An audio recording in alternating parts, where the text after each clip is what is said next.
La Genèse, chapitre 15. Après ces événements, la parole de l'Éternel fut adressée à Abraham dans une vision, et il dit : « Abraham, ne crains point, je suis ton bouclier, et ta récompense sera très grande. » Abraham répondit : « Seigneur Éternel, que me donneras-tu ?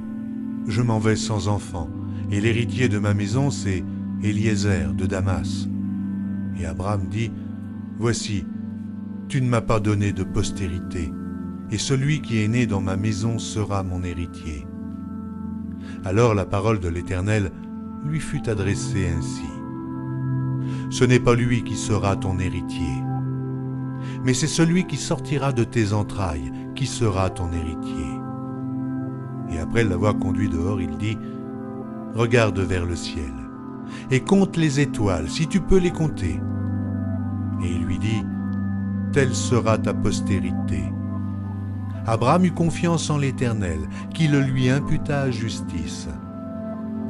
L'Éternel lui dit encore : « Je suis l'Éternel, qui t'ai fait sortir d'Ur en Chaldée pour te donner en possession ce pays. » Abraham répondit : « Seigneur Éternel, à quoi connaîtrai-je que je le posséderai ? » Et l'Éternel lui dit : « Prends une génisse de 3 ans, une chèvre de 3 ans, un bélier de 3 ans, une tourterelle et une jeune colombe. » Abraham prit tous ces animaux, les coupa par le milieu et mit chaque morceau l'un vis-à-vis de l'autre.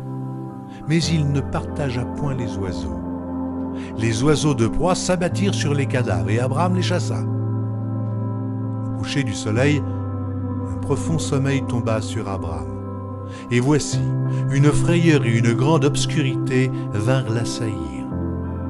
Et l'Éternel dit à Abraham : « Sache que tes descendants seront étrangers dans un pays qui ne sera point à eux. Ils y seront asservis, et on les opprimera pendant 400 ans. Mais je jugerai la nation à laquelle ils seront asservis, et ils sortiront ensuite avec de grandes richesses.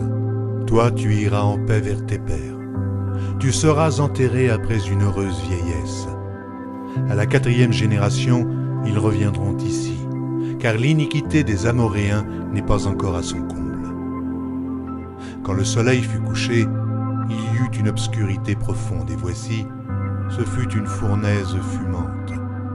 Et des flammes passèrent entre les animaux partagés. En ce jour-là, l'Éternel fit alliance avec Abraham et dit : « Je donne ce pays à ta postérité, depuis le fleuve d'Égypte jusqu'au grand fleuve, au fleuve d'Euphrate. Le pays des Kéniens, des Kénisiens, des Cadmoniens, des Étiens, des Phéréziens, des Réphaïm, des Amoréens, des Cananéens, des Girgasiens et des Jébusiens.